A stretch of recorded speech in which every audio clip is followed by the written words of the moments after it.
현재 대한민국의 국방력 증감을 한마디로 표현하자면 미쳤다라는 말로밖에 표현이 안 될 정도로 빠르게 발전하고 있습니다. 이 때문에 중국은 과거에는 한국을 그저 만만하고 작은 나라로 여겼다가 이제는 자신들을 위협할 수 있는 국가로 인정하고 있으며 옆나라 일본은 이미 한국이 자신들을 초월했음을 알아채고 자국 내 혐한 분위기를 조성해 어떻게든 자국민들의 민심을 잃지 않기 위해 전전긍긍하고 있습니다. 반면 지금의 한국은 미국과 영국 등 세계 열강들이라고 코를 보낼 만큼 강력한 힘을 확보한 나라로 부상하고 있습니다. 이는 단순히 우리 한국이 세계 경제 10위의 위치를 차지한 나라여서가 아닙니다. 우리의 군사력이 해를 거듭할수록 강력해지고 있기 때문에 이제는 자신들과 같은 동렬의 위치에 있다고 생각하고 있는 것입니다. 한국의 군사력이 미친 듯이 성장하자 중국과 일본이 불안에 떨고 있습니다. 특히 잠수함 전력의 강화가 돋보입니다. 지난 8월 13일 장보고 -3급 일반함인 도산 만참호가 해군에 인도되어 전력화됐습니다. 이어 다음 달에는 3번 함인 신초함 의진 소식이 이루어지는데요. 내년 말에서 내후년 중순이면 장보고 -3급 배치 1형 3척이 모두 전력화됩니다. 이에 주변국인 중국과 일본이 경악하고 있습니다. 어느새 중국과 일본을 제치고 앞서 나가려 하는 상황이기 때문에 그러한데요. 특히 일본의 불안이 대단한 것으로 전해지고 있습니다. 중국은 전력원잠과 공격원잠을 모두 가진 명실상부한 핵 보유국이므로 설령 한국이 만참호급에 이어 원자력 잠수함을 만들더라도 맞상대를 할 수 있습니다. 반면 일본은 전범국이라는 멍해를 짊어져야 하기 때문에 한국과 중국처럼 자기 마음대로 국방력을 키우기에는 한계가 있습니다. 이 때문에 일본은 우리 대한민국의 잠수함 전력이 강해지면 이에 대처할 마땅한 방법이 없는데요. 가뜩이나 한국의 국방비를 추월당하는 상황에서 한국의 전력 확장에 대한 불만이 극에 달하고 있는 실정입니다. 그러나 우리 역시 아직 가야 할 길이 남았습니다.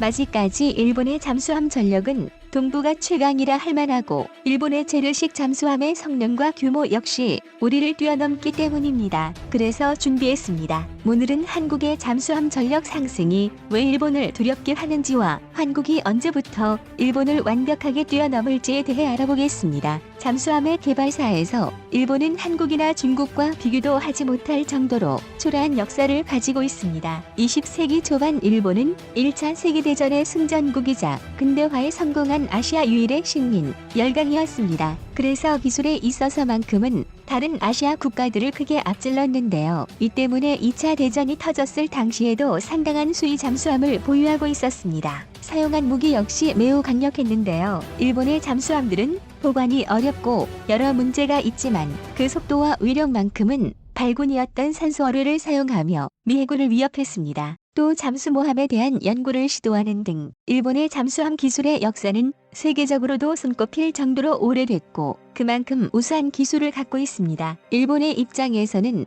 냉전이 시작한 뒤에야 겨우 잠수함을 개발하기 시작한 중국이나 냉전이 끝날 무렵에야 잠수함 생산을 시작한 한국에 일본이 밀리는 것은 말도 안 되는 일인 것입니다. 그리고 최근까지 우리 대한민국조차 이런 것들이 변하지 않는 현실이라고 생각했습니다. 한국은 1990년대야 경우 장보고급을 라이선스로 생산한 한국이 잠수함 개발에 100년 이상 투자한 일본을 따라잡는 것은 대한민국을 포함한 다른 나라들도 이게 가당키냐 하냐는 의견이었는데요. 그러나 이제는 아닙니다. 한국의 잠수함 기술은 정말 엄청난 속도로 진보하고 있습니다.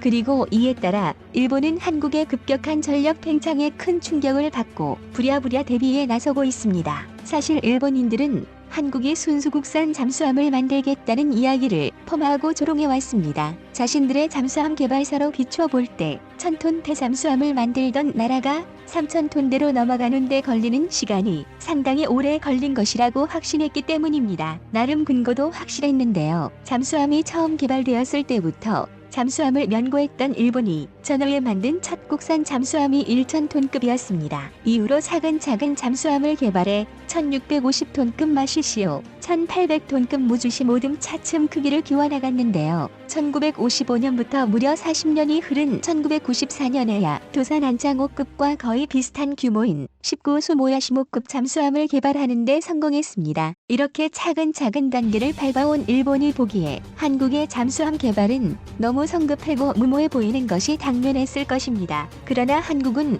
이를 보란듯이 무시하고 잠수함 시장에 엄청난 지각 변동을 일으켰습니다. 현재 일본의 주력은 만재 4,200톤의 소류급 잠수함인데요. 도산 만창호급 배치 1형의 3,700톤보다는 500톤이 크고 배치 -2형에 비해서도 200톤가량이 큰 성능 역시 무수한데요. 소류급 후기형의 경우 이번에 건조된 도산 안창호급 배치 -1을 크게 압도합니다. 많은 문제가 있던 스털링 기관 AIP를 탈거한 세계 최초의 리튬이온 탑재 유인 잠수함입니다. 또 이중구조 선체를 사용해 소음을 최소화하면서 동시에 내구성을 크게 향상시켰습니다. 내압 선체에 쓰인 고장력감은 미국의 HY130 고장력감보다 무수한 NS110감을 사용했습니다. 외부 선체 역시 도산 만창호급에 쓰인 HY100감보다 우수한 NS80감을 사용했는데요. X선타 역시 우수합니다. 소류급은 수중 기동성 향상을 위해 한미 수평 수직타를 X선타로 채용했습니다. 방향 전환과 X선타는 수직 자망 속도가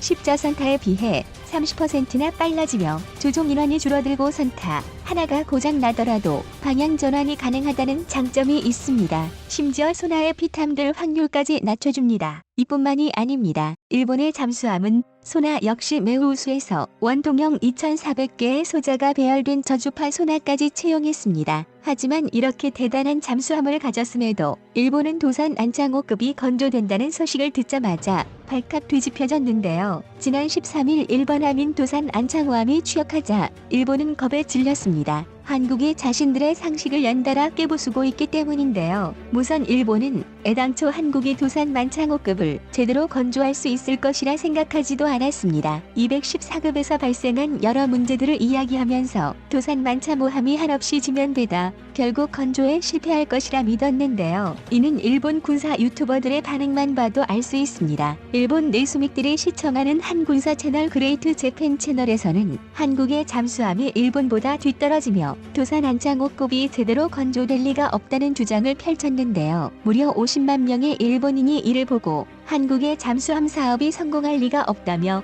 댓글을 달았습니다. 심지어 북한에 선물하려 만드는 잠수함이라거나 정권의 치적삼 기용 장식이라는 조롱까지 했는데요. 1,800톤급을 만들던 나라가 바로 다음으로 3,700톤급 잠수함을 만들어 성공시킬 리가 없다고 본 것입니다. 그들의 주장에 힘을 얻었던 사건이 있었는데 도산만창호함은 2018년 일본함이 진수되었음에도 수차례 지연됐다는 사실이 이들의 예측에 힘을 더해왔습니다. 그런데 막상 한국이 성공을 해버리자 일본은 깜짝 놀라고 말았습니다. 그리고 곧 겁에 질려 패닉에 빠졌는데요. 도산 만창호함이 배치되며 한국과 일본 사이의 격차가 역전되기 시작했습니다. 가장 먼저 일본이 자랑하던 리튬이온 기술에서 기술 역전이 일어나기 시작했습니다.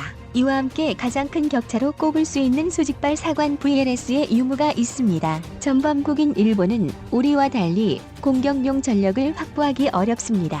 그래서 일본 잠수함들은 어르발 사관으로 발사할 수 있는 하푼 미사일을 제외하면 이렇다 할 미사일을 사용할 수 없습니다. 반면 도산 만창호급은 수직발 사관을 이용해 탄도미사일을 발사할 수 있습니다. 한마디로 SLBM을 사용할 수 있다는 것인데요. 우리 군은 이미 지난 7월 SLBM 수중 발사에 성공했습니다. 이는 일본에게는 엄청난 공포입니다. 한국은 잠수함에 탑재할 수 있는 스마트 원자로만 완성된다면 언제든 SLBM 탑재 전략 원잠을 개발할 수 있는 반면 일본은 기술이 있어도 그저 지켜만 봐야 하기 때문입니다. 심지어 그 기술 격차 역시 순식간에 좁혀지고 있습니다. 더 쉽게 말해 일본의 잠수함 전력은 지금이나 10년 후나 큰 차이가 없다는 것이고 우리는 이미 일본을 초월할 수 있는 모든 조건을 확보했다는 것입니다. 즉 앞으로 일본의 해상 전력은 이제 한국 발 아래에 있다는 뜻입니다. 2010년까지만 하더라도 일본의 전자기술은 한국을 압도했습니다. 특히 리튬이온 전지에서 일본은 항상 우세를 점했는데요. 그러나 이제는 상황이 역전됐습니다. 우리 기업들의 배터리 개발 능력이 날이 갈수록 향상되면서 양국의 기술 격차는 점차 좁혀지거나 역전되고 있는 상황입니다. 그래서 장보고 -3 배치 -2에 탑재되는 리튬이온 배터리는 확실하게 소류급보다 무수할 것이라는 것이 여러 전문가들의 분석입니다. 또한 한국이 이번에 공개한 무반향 타일과 메타물질 등 차세대 잠수함 건조 기술에서도 한국은 일본을 제치기 시작했습니다. 한국이 이번에 개발한 무반향 타일은 대형 잠수함에 꼭 필요한 기술인데요. 잠수함은 선체가 커질수록 적이 소나를 이용해 탐지당할 가능성이 높아집니다. 그러므로 선체 외부에 소나의 방향을 줄여줄 타일을 설치해야 하는데요. 한국이 이 분야에서 혁신적인 무반영 타일을 개발했습니다. 그 성능도 매우 탁월합니다. 국내 개발된 음향 무반영 코팅 체계인 UAT1K의 성능이 얼마나 뛰어난지 디젤 잠수함 중에서도 손꼽히게 조용하다는 평을 받는 장보고급이나 손원일급을 압도한다는 정숙성을 보인다고 합니다. 3,700톤짜리 도산만 창호함이 소나로 볼 때는 1,200톤짜리 장보고에서 1급보다 더 작게 보일 수 있다는 것입니다. 이뿐만이 아닙니다. 지금의 한국은 미래 기술에 있어서도 일본을 압도하기 시작했습니다. 가장 돋보이는 분야는 메타 물질인데요. 수중 음파를 흡수하는 메타 물질은 디지털 신호를 이용하는 가상화 메타 물질과 구리 등의 물체를 이용하는 두 가지 방법이 있습니다. 가상화 메타 물질은 디지털 회로 처리 기술로 파동과 주파수를 자유자재로 조작하는 기술인데요. 실제 존재하는 소재를 이용해 메타 물질을 설계한 것이 아니기 때문에 가상화 메타 물질이라고 불립니다. 이 기술을 이용하면 잠수함 내외부의 주파수와 파동을 조절해 잠수함을 추적할 때 스미는 음향 탐지기 소나를 무력화할 수 있습니다. 또 구리를 이용해 음파를 투과시키는 기술 역시 보유하고 있는데요. 물보다 전달률이 빠른 메타 물질을 규칙적으로 배치해 소리가 퍼져나가지 않는 음향 메타 물질을 한국표준과학연구원에서 개발했습니다. 해당 기술을 잠수함 전체 겉면에 적용하는 것은 어렵겠지만 선체를 이중으로 설계하는 복각식 설계 등을 적용한다면 잠수함의 소음을 획기적으로 줄일 수 있습니다. 이 기술 확보로 인해 한국은 장보고 -3 배치 -20 이후 건조될 잠수함들에게 이 스텔스 공법이 적용될 수 있습니다. 만약 이 기술이 한국의 잠수함에 적용된다면 한국은 동북마 최강의 무적 잠수함 함대를 보유하게 되는 것입니다. 여러분의 생각은 어떠신가요? 시청자님의 현명한 의견을 댓글로 남겨주시기 바랍니다. 여러분들의 좋은 의견이 좋은 영상을 만드는데 많은 힘이 됩니다.